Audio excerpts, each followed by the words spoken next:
Hi, I'm Valerie Vespa. I'm VP of Brand Partnerships at OUTFRONT Media, and I'm joined here with my lovely guest from Kellanova, Nicole. You want to introduce yourself and maybe tell the audience a bit about, what you do there and in your role there? Yeah. So Nicole Vinson, Vice President of Digital Media and Omni-Shopper Experience.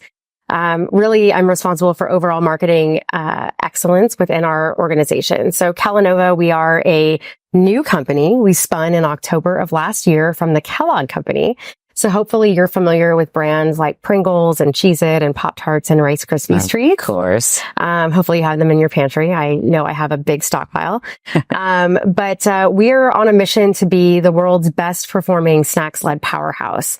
And within the role that I sit in today, I'm really responsible for driving a lot of our digital marketing transformation, really unleashing the power of our global iconic brands and, unlocking the power that AI and advanced analytics can provide to us as a tool in our toolbox to really unlock growth at an exponential rate for our organization. Very cool. So we're at this amazing villa, the MasterCard Villa, Brand Innovators as well. And there has been a focus today on AI. So do you want to share some of the highlights of what you discussed earlier today around AI and how you're navigating those channels? What are the challenges? What are the, successes you've seen so far using it? What do you see the future look like for it? Yeah. Well, I think first let's start with the future. I think AI is here to stay. It's no longer just a trend or a buzzword. But brands that are really harnessing AI and leaning into it are going to be the ones that are going to, I think, accelerate the opportunity that it has to unlock for your business. And so I talked a little bit earlier about, we're not competing against AI. We're competing with another marketer that is already using it and is doing so more efficiently and effectively than you are. So when I think about our organization and what AI can do for us, I look at it in a couple of different areas. So the first is around spend optimization. How can I really, unlock better opportunities to spend every dollar so that dollar is returning more efficiently and effectively back on the investments that I'm making? The second area is really around journey orchestration and personalization. So how can we better use the AI to really help us to understand where consumers are in the funnel? What are the signals that we can use? And then how can we improve that overall experience, push them down the funnel based on the jobs to be done, and then actually convert them and keep them within our portfolio? The other area is going to be around end-to-end creative and content. We're here at the Cannes Festival of Creativity, and so creative is at the core of everything that we're talking about this week. But AI is really allowing us to create content now so that we can do personalization at scale, where before it was so cost prohibitive. I need to be able to produce thousands of pieces of content now, versus the handful of pieces I was creating before. And I have to do it at or lower cost than I was doing before. So I think that's going to be a huge unlock for us. And then the last area of opportunity that I see AI really unlocking for us is really around tactic and channel optimization. And how can I get even more specific into what's happening in real time to really optimize those investments based upon those jobs to be done and the business outcomes that we're trying to drive? Are you seeing that from your main publishers that you're dealing with or whoever you're partnering with, you see AI kind of you're seeing the results and benefits of that so far? Yeah. I mean, I think that all of this technology, like I said, it's a tool in our toolbox. Right. It's not the magic button or something like that. And this comes down to, in the next few years, the tools that we're using are going to be more widely available to everybody.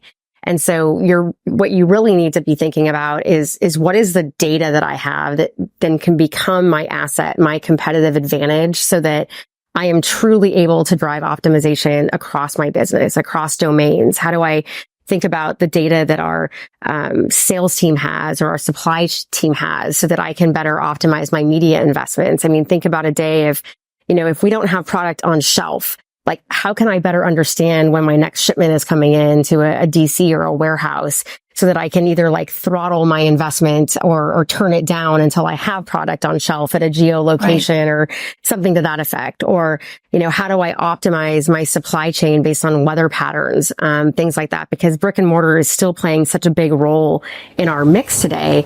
It's just that fulfillment piece. Are you getting it delivered? Or, you know, is my Uber Eats driver stopping at a convenience store on my way with my dinner order, things like that. So I get so excited talking about these things because there's just so much opportunity that it has to unlock on us to drive those outcomes. That's so cool. And so in your title, you have Omni-Shopper marketing as part of, okay, so can you just explain, like, I mean, you kind of alluded to it, but just elaborate on what that it's like, means how do we like bridge the gap between like physical brick and mortar and the online environment? And if you're creating a consumer journey that might span online and offline tactics, how do I optimize that? So when they get to that point of purchase and I'm able to fulfill that demand right then and there. And then how can I maximize my investment across our trade and our sales organization with our marketing teams so that 1 + 1 is now 4, not 1 + 1 is 2, right? For example. Right.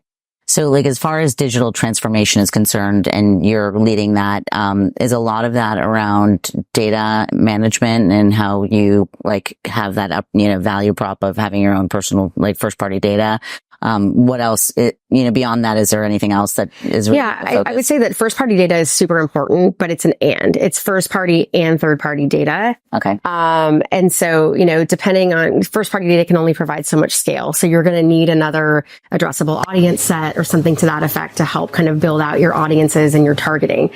But then I think you also need to really have that data infrastructure where your data is really interoperable, it's connected, it's accessible, it's democratized, it's trusted, right? As like a source of truth, because you can't really start to build AI models or advanced analytics models off of data if you don't have that infrastructure and that interoperability and that trusted source to build something that you're going to actually believe in, right? And what it's telling you that the opportunity might look like. Very cool. So, we are in Cannes, and it's the creative festival. So I think it would be amiss if we didn't chat about creative.